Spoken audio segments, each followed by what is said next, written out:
Student নমস্কাৰ। আজি আমি নিয়ন্ত্ৰণ আৰু সমন্বয়ৰ অনুশীলনীৰ প্ৰশ্নাৱলীৰ প্ৰশ্ন উত্তৰৰ বিষয়ে আমি আলোচনা কৰিবলৈ আগবাঢ়িছোঁ।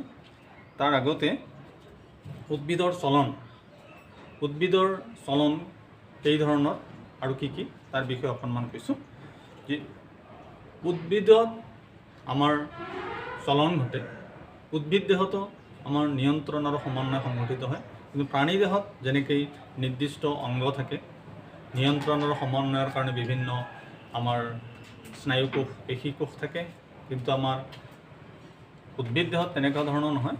উদ্ভিদ দেহত আমাৰ নিয়ন্ত্ৰণ আৰু সমন্বয় কেনেকৈ হয়, অৰ্থাৎ চলনৰ জৰিয়তে হয়। তো উদ্ভিদ দেহত চলন আমাৰ দুই ধৰণৰ হয়।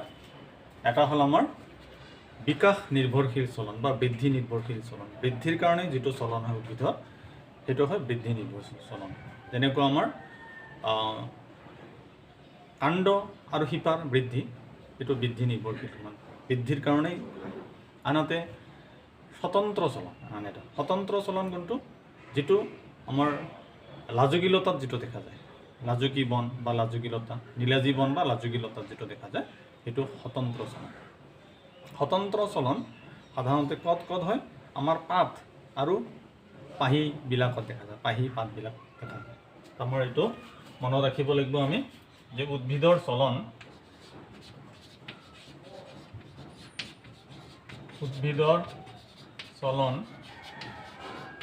আমাৰ দুই ধৰণৰ হয়।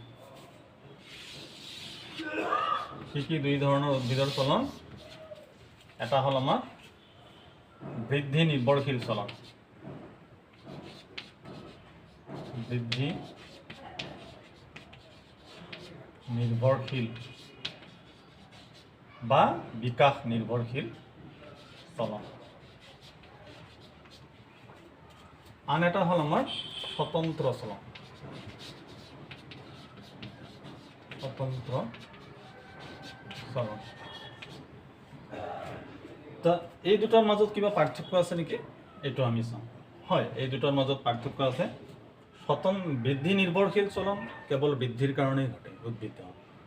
যেনেকুৱা উদাহৰণস্বৰূপে কি, কাণ্ড আৰু শিপাৰ যিটো বৃদ্ধি, এইটো বৃদ্ধিৰ কাৰণেই ঘটে। তেনেহ'লে বৃদ্ধি নিৰ্ভৰশীল চলন কাক কয়? উদ্ভিদ দেহত বৃদ্ধিৰ কাৰণে, বৃদ্ধি আৰু বিকাশৰ কাৰণে যি চলন হয় তাকে কয় বৃদ্ধি নিৰ্ভৰশীল চলন। আৰু ই সাধাৰণতে তেনেহ'লে ক'ত দেখা যায়? ইয়াত দেখা যায় আমাৰ কাণ্ড আৰু শিপাত, কাণ্ড আৰু শিপাত দেখা পোৱা যায়। স্বতন্ত্ৰ চলন বৃদ্ধি বিকাশৰ বাহিৰেও উদ্ভিদ দেহত চলন ঘটে, সেয়াই হ'ল আমাৰ স্বতন্ত্ৰ চলন। স্বতন্ত্ৰ চলন সাধাৰণতে ক'ত হয়? সাধাৰণতে পাতত দেখা যায় আৰু পাত আৰু পাহিবোৰত স্বতন্ত্ৰ চলন ঘটে। পাত আৰু পাহি এইবিলাকত স্বতন্ত্ৰ চলন ঘটে। আমাৰ স্বতন্ত্ৰ চলন লাজুকীলতা, উদাহৰণস্বৰূপে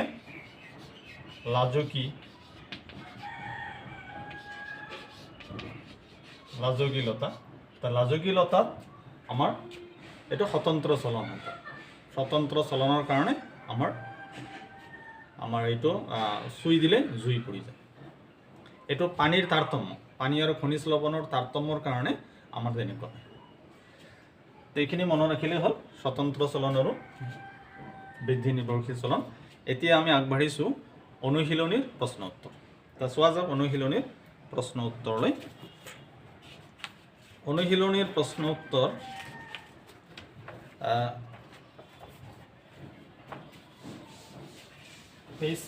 টেক্সট কিতাপৰ পেজ নম্বৰ 125।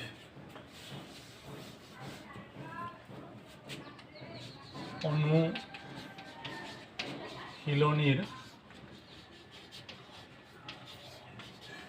প্ৰশ্ন উত্তৰ।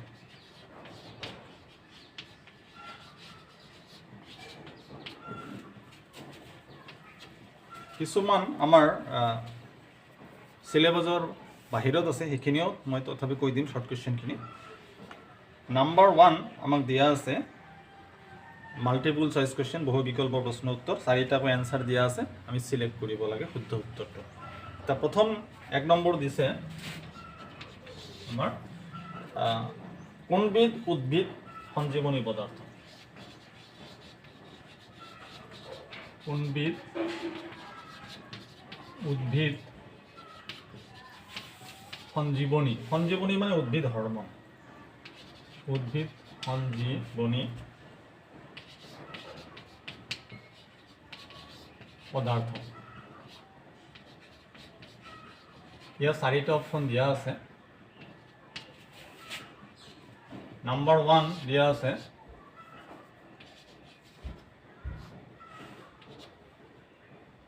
Insulin, insulin. নাম্বাৰ বি দিছে থাইৰক্সিন, থাইৰক্সিন।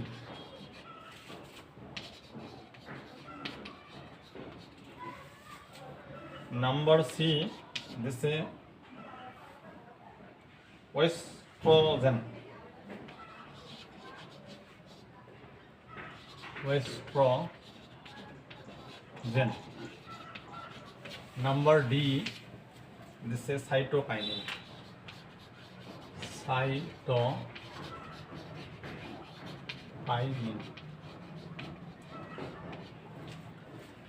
তা উদ্ভিদ সঞ্জীৱনী বা উদ্ভিদ হৰমন বুলি কোৱা হয় যিবোৰ জৈৱ পদাৰ্থই উদ্ভিদ দেহত বৃদ্ধি বা বিকাশ ঘটায়, বৃদ্ধি আৰু বিকাশ ঘটায়, সেইবোৰকে কয় উদ্ভিদ সঞ্জীৱনী বা উদ্ভিদ হৰমন। উদ্ভিদ সঞ্জীৱনী কেইবা ধৰণৰ আছে, কেইবা প্ৰকাৰৰ আছে, কিন্তু প্ৰধানকৈ আমাৰ 4টা ভাগত ভাগ হ'ব পাৰি। আমাৰ auxin, gibberellin, cytokinin, abscisic acid. Auxin, gibberellin, cytokinin, abscisic acid. অক্সিনে আমাৰ বৃদ্ধি বিকাশ ঘটায়, আমাৰ ফল পকাত সহায় কৰে কিছুমানে। ইথিলিন নামৰ এবিধ উদ্ভিদ হৰমন আছে, এইটো ফল পকাত সহায় কৰে। তো আমাৰ অক্সিনে বৃদ্ধি আৰু বিকাশ ঘটায়। অক্সিন, জিবাৰেলিন, জিবাৰেলিনে কি কৰে? বাওনা গছক ৰোগ কৰে, বীজৰ অংকুৰণত সহায় কৰে। সাইটোকাইনিন কোষৰ আকাৰ বৃদ্ধি কৰে, কোষ বিভাজনত সহায় কৰে সাইটোকাইনিনে। আৰু আমাৰ অক্সিন, জিবাৰেলিন, এপচাইচিক এচিডৰ কাৰণে আমাৰ গছৰ পাত সৰে, গছৰ ফল পাত আদি সৰে, বৃদ্ধিত বাধা দিয়ে আমাৰ এপচাইচিক এচিড। তো আমাৰ তেনেহ'লে ইয়াত দেখা গ'ল কি তেনেহ'লে এইবিলাক নহয়, উদ্ভিদ হৰমন বা উদ্ভিদ সঞ্জীৱনী নহয়, কাৰণ উদ্ভিদ হৰমন 4বিধ, auxin, gibberellin, cytokinin, abscisic acid. তেনেহ'লে ইয়াত সাইটোকাইনিনত পৰিছে, তেনেহ'লে সাইটোকাইনিনটো হ'ব আমাৰ এবিধ উদ্ভিদ হৰমন বা উদ্ভিদ সঞ্জীৱনী। তাহলে এনসাৰ হ'ব ডি, সাইটোকাইনিন এবিধ উদ্ভিদ হৰমন। এইটো হৈ গ'ল।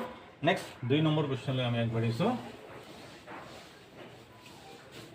2 নম্বৰ দিয়া আছে দুটা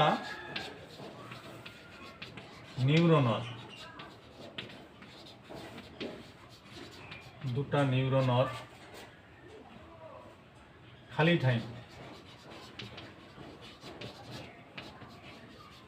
দুটা নিউৰনৰ খালি ঠাইক কি বুলি কয়? দুটা নিউৰনৰ মাজৰ খালি ঠাই কি বুলি কয়?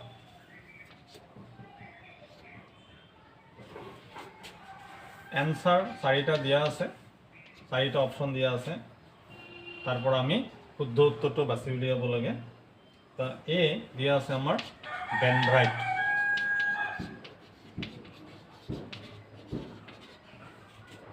বি দিয়া আছে সাইনেপস,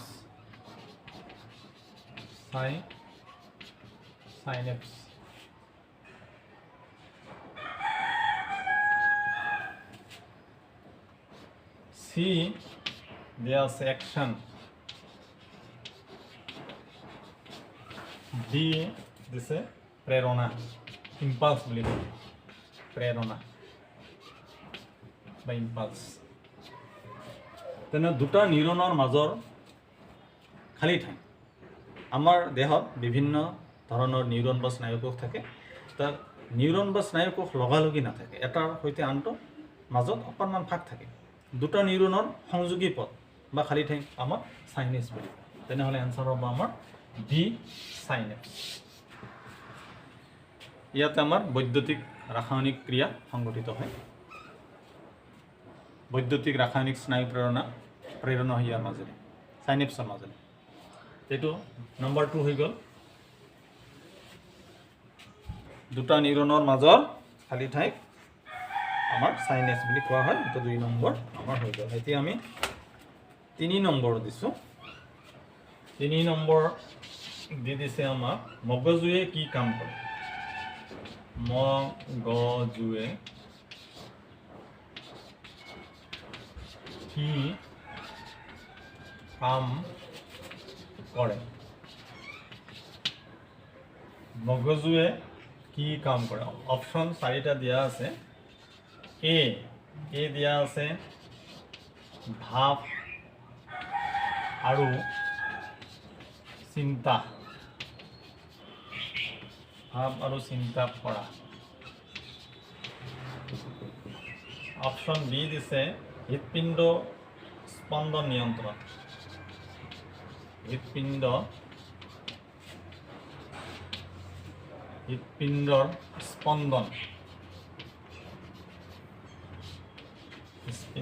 স্পন্দন নিয়ন্ত্ৰণ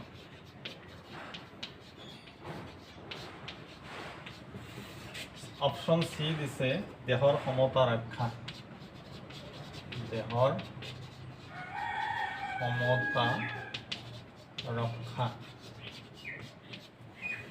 অপশ্যন ডি দিছে ওপৰৰ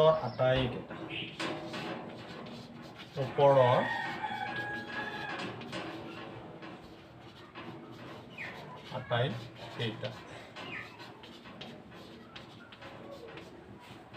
তেনেহ'লে মগজুৱে কি কাম কৰে ইয়াত 4টা অপশ্যন কি দিছে ভাব আৰু চিন্তা কৰা এ বি অপশ্যনত দিছে হৃৎপিণ্ডৰ স্পন্দন নিয়ন্ত্ৰণ চি দিছে দেহৰ সমতা ৰক্ষা কৰা ওপৰৰ আটাইকেইটা তো এনসাৰ ইয়াত হ'ল ওপৰৰ আটাইকেইটা মগজুৱে হ'ল আমাৰ মেইন কাৰ্যৰ কেন্দ্ৰস্থল হয় মগজুৰ দ্বাৰাই সকলো কাম সাধিত হয় গতিকে আমাৰ চিন্তা ভাৱনাও মগজুৱে কৰে আমাৰ হৃৎপিণ্ডৰ স্পন্দন মগজুৱে নিয়ন্ত্ৰণ কৰে দেহৰ সমতা ৰক্ষা মগজুৱে কৰে তেনেহ'লে আটাইকেইটাই হয় তেনেহ'লে মগজুৰ কাম বুলি ক'লে এইকেইটা লিখি দিব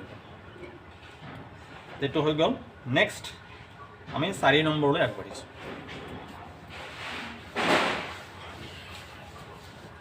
অনুশীলনীৰ 4 নম্বৰ কুৱেশ্যন অনুশীলনীৰ 4 নম্বৰ কুৱেশ্যনটো দিয়া আছে আমাৰ দেহৰ গ্ৰাহক অংগৰ কাম কি আমাৰ দেহৰ গ্ৰাহক অংগৰ কাম কি আমাৰ দেহৰ গ্ৰাহক অংগৰ কাম কি গ্ৰাহক অংগই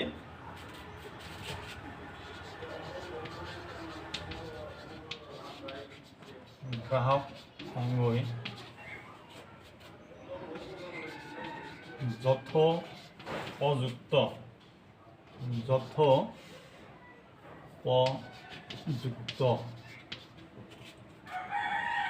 ভাৱে কাম নকৰিলে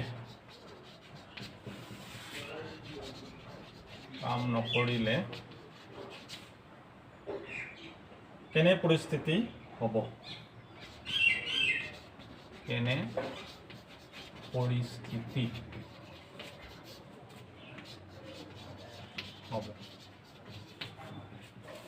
আমাৰ কি কল কুৱেশ্যনটো তেনেহ'লে যে আমাৰ দেহত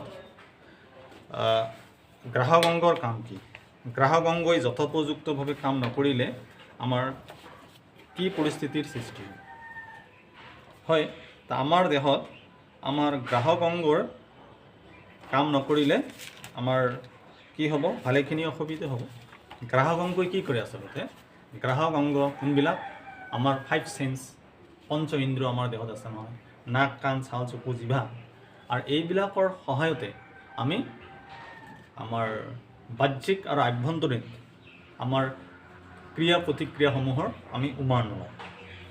আমাৰ দেহত কি হয়, আমাৰ যদি আমাৰ গ্ৰাহক অংগৰ জৰিয়তে আমি আভ্যন্তৰীণ বাহ্যিক পৰিৱেশৰ উমান লওঁ। তা আমাৰ গ্ৰাহক অংগ যদি নাথাকে আমাৰ কি হ'ব, বাহ্যিক আৰু আভ্যন্তৰীণ আমাৰ পৰিস্থিতিৰ উমান ল'ব পৰা নাযাব।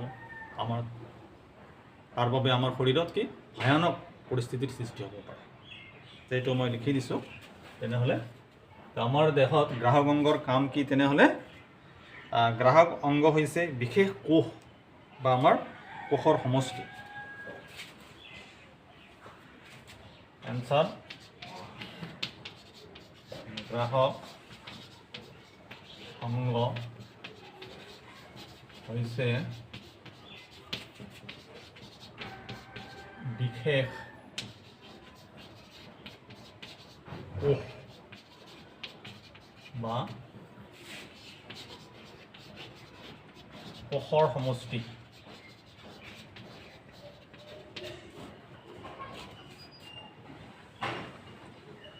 যিয়ে বাহ্যিক পৰিৱেশত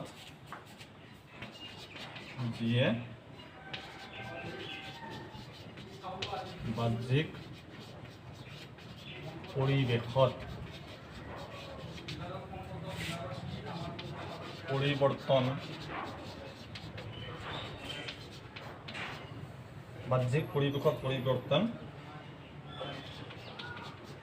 ধৰা পেলায়।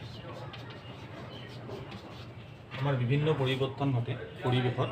এই বিভিন্ন পৰিৱেশৰ পৰিৱৰ্তনসমূহ আমাৰ ধৰা পেলায় আৰু এই বাৰ্তাসমূহ ধৰা পেলায়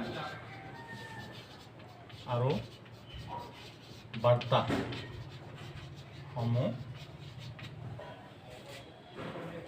মস্তিষ্কলৈ প্ৰেৰণ কৰে। বাৰ্তাসমূহ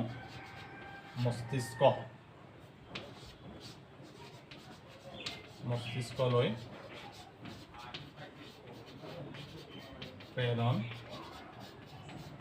কৰে। আমাৰ দেহত কি আছে? যদি গ্ৰাহক অংগই সঠিকভাৱে কাম নকৰে তেনেহ'লে আমাৰ জীৱন বিপদসংকুল হ'ব পাৰে। কাৰণ এইবিলাকৰ সহায়ত আমি উমান পাওঁ। তেনেহ'লে এনচাৰটো কি হ'ব? যদি গ্ৰাহক অংগই কাম নকৰে তেনেহ'লে আমাৰ জীৱনটো কি হ'ব পাৰে?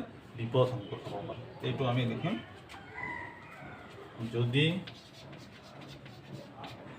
যদি গ্ৰাহক অংগই সঠিকভাৱে কাম নকৰে, মই ইয়াতে লিখি দিছোঁ সুবিধাৰ কাৰণে, এইটো সঠিকভাৱে কাম নকৰে, এইটো নেক্সট হ'ল আমাৰ নকৰিলে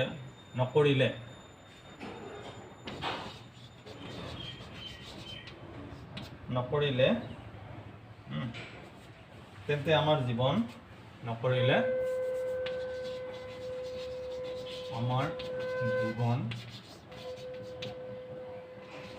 বিপদসংকুল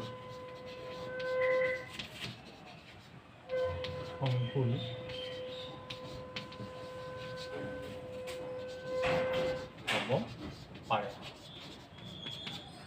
এইখিনি আছে আমাৰ। এইখিনি আকৌ এবাৰ মই কৈ দিছোঁ যে তেনেহ'লে আমাৰ দেহত গ্ৰাহক অংগৰ কাম কি? গ্ৰাহক অংগবোৰ হৈছে কি? বিশেষ কোষ বা কোষৰ সমষ্টি, যিয়ে বাহ্যিক পৰিৱেশত পৰিৱৰ্তন ধৰা পেলায় আৰু বাৰ্তাসমূহ মস্তিষ্কলৈ প্ৰেৰণ কৰে। যদি আমাৰ দেহত গ্ৰাহক অংগই আমাৰ যথোপযুক্তভাৱে কাম নকৰে তেন্তে আমাৰ কি হ'ব? তেন্তে আমাৰ জীৱন বিপদসংকুল হ'ব পাৰে। কাৰণ বিভিন্ন ধৰণৰ ক্ৰিয়া প্ৰতিক্ৰিয়া বাহ্যিকভাৱে আমাৰ পৰিলক্ষিত হয়।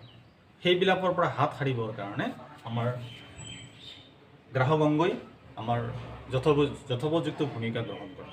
গতিকে গ্ৰাহক অংগৰ অবিহনে আমি বাহ্যিক উমানবিলাক পাব নোৱাৰোঁ। সেইকাৰণে আমাৰ গ্ৰাহক অংগ আমাৰ শৰীৰৰ কাৰণে, ছেফটিৰ কাৰণে, সুৰক্ষাৰ কাৰণে অতি প্ৰয়োজনীয়।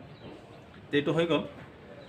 নেক্সট আমি 5 নম্বৰলৈ আগবাঢ়িছোঁ নম্বৰ 5 4 নম্বৰ হৈ গ'ল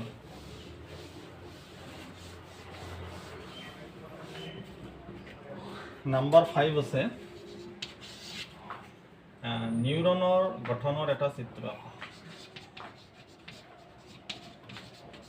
নিউৰনৰ গঠনৰ এটা চিত্ৰ আঁকা নিউৰনৰ গঠনৰ এটা চিত্ৰ আঁকা ইয়াৰ কাৰ্য বৰ্ণনা কৰা ইয়াৰ কাৰ্য বৰ্ণনা কৰা এইটো আমি লাষ্ট কোৱেশ্চন হ'ব তা নিউৰনৰ গঠনৰ চিত্ৰ তা নিউৰনৰ চিত্ৰটো চোৱা যাওক তা নিউৰনৰ চিত্ৰ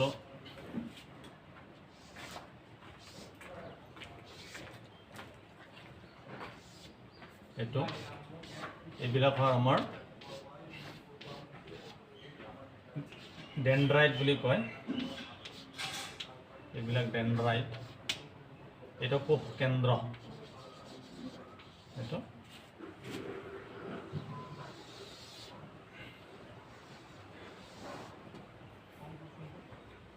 এইটো হ'ল কোষ প্ৰৰস এইটো হ'ল কোষ কেন্দ্ৰ আৰু এইবিলাক হ'ল আমাৰ ডেনড্ৰাইট এটা ডেনড্ৰাইট তাৰপাছত এইটো কোষ কেন্দ্ৰ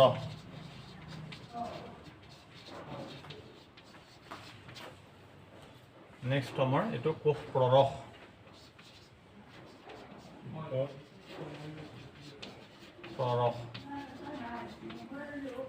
এইটো হ'ল আমাৰ একশ্যন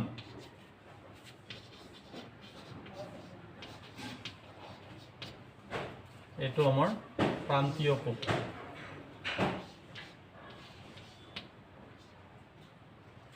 প্ৰান্তীয় অংশ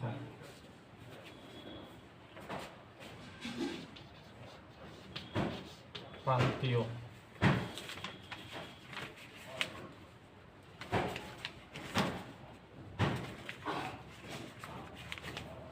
প্ৰান্তীয় অংশ দিলে হ'ল প্ৰান্তীয় অংশ তেনেহ'লে ইয়াত হৈ গ'ল স্নায়ুকোষ বা নিউৰনৰ চিত্ৰ ইয়াত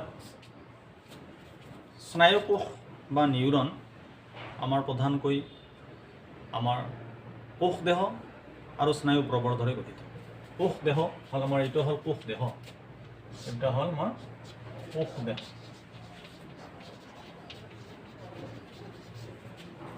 সেল বডি আৰু স্নায়ু প্ৰবৰ্ধৰে গঠিত স্নায়ু প্ৰবৰ্ধ দুই ধৰণৰ এটা হ'ল আমাৰ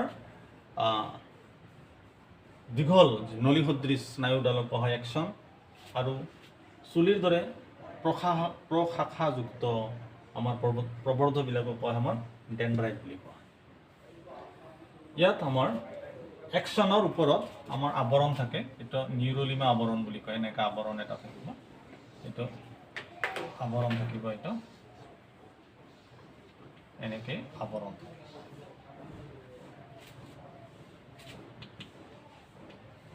আৱৰণটো আমাৰ হ'ল আমাৰ মাইলিন আৱৰণ বুলি কোৱা হয় মাইলিন আৱৰণ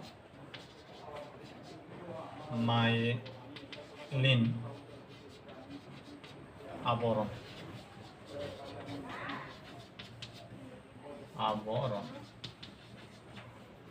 এইখিনি হ'ল আমাৰ স্নায়ু কোষৰ গঠন তাত আকৌ এবাৰ কৈছোঁ স্নায়ু কোষৰ গঠনৰ চিত্ৰ হৈ গ'ল তাত স্নায়ু কোষ কিহেৰে গঠিত স্নায়ু কোষ প্ৰধানকৈ কোষ দেহ আৰু স্নায়ু প্ৰবৰ্ধৰে গঠিত আমাৰ স্নায়ু প্ৰবৰ্ধ বিভিন্ন ধৰণৰ থাকে কিছুমান চুটি প্ৰশাখাযুক্ত আৰু কিছুমান দীঘল চুটি প্ৰশাখাযুক্ত স্নায়ু প্ৰবৰ্ধবোৰক ডেনড্ৰাইট বুলি কোৱা হয় ই স্নায়ু বাৰ্তা কঢ়িয়াই আনে আমাৰ আৰু আনহাতে ডেনড্ৰাইটবোৰে আমাৰ কোষ দেহলৈ স্নায়ু বাৰ্তা কঢ়িয়াই আনে আনহাতে নলী সদৃশ দীঘল প্ৰৱৰ্ধডালক কোৱা হয় আমাৰ একশ্যন বুলি কোৱা হয়। ই কি কৰে স্নায়ু বাৰ্তা বা স্নায়ু প্ৰেৰণা এটা কোষৰ পৰা আন এটা কোষলৈ পঠিয়ায়। অৰ্থাৎ ডেনড্ৰাইটে স্নায়ু প্ৰেৰণা কোষ দেহ কোষলৈ কঢ়িয়াই আনে আৰু একশ্যনে আমাৰ দেহ কোষৰ পৰা স্নায়ু বাৰ্তা আনটো স্নায়ু কোষলৈ কঢ়িয়াই নিয়ে। এইটো ইয়াত এইখিনি হৈ গ'ল। এইটো হ'ল কোষ প্ৰৰস হৈ গ'ল, কোষ কেন্দ্ৰ ওচৰত কোষ প্ৰৰস এইটো মাইলিন আৱৰণ। একশ্যনত মাইলিন আৱৰণ থাকে। আমাৰ একশ্যন আৰু ডেনড্ৰাইটৰ মাজৰ পাৰ্থক্য যদি কোৱা হয়, একশ্যন হ'ল নলী সদৃশ দীঘল প্ৰৱৰ্ধ। একশ্যন এডাল থাকে, একশ্যন এডাল আৰু দীঘল, আৰু ডেনড্ৰাইট চুটি আৰু বহুতো থাকে। 2 নম্বৰ কাম কি, একশ্যনে কি কৰে স্নায়ু বাৰ্তা আমাৰ দেহ কোষৰ পৰা বাহিৰলৈ লৈ যায় বা এটা স্নায়ু কোষৰ পৰা আন এটা স্নায়ু কোষলৈ পৰিবহণ কৰে। আনহাতে ডেনড্ৰাইটে কি কৰে স্নায়ু বাৰ্তা আমাৰ নিকটৱৰ্তী স্থানৰ পৰা আমাৰ দেহ কোষলৈ কঢ়িয়াই নিয়ে। এইখিনি মনত ৰাখিলেই হ'ল। তো নেক্সট নিউৰনৰ কাৰ্য বুলি যদি কোৱা হয়, আমাৰ এইখিনি ক'লেই হ'ব। একশ্যন আৰু ডেনড্ৰাইটৰ কাৰ্য আমাৰ আৰু স্নায়ু প্ৰেৰণা। স্নায়ু কোষেই হ'ল আমাৰ শৰীৰত থকা আটাইতকৈ দীঘল স্নায়ু কোষ, আৰু স্নায়ু কোষেই আমাৰ দেহত প্ৰাণী দেহত স্নায়ু প্ৰেৰণা বা স্নায়ু বাৰ্তা আমাৰ প্ৰেৰণ কৰে। আজিলৈ ইমানতে সামৰিছোঁ। ভিডিঅ'টো চোৱাৰ কাৰণে ধন্যবাদ। যদি ভাল লাগিছে লাইক শ্বেয়াৰ ছাবস্ক্ৰাইব কৰিবলৈ নাপাহৰিব। আকৌ নতুন ভিডিঅ' লৈ লগ পোৱাৰ আশাৰে আজিলৈ সামৰিছোঁ। নমস্কাৰ।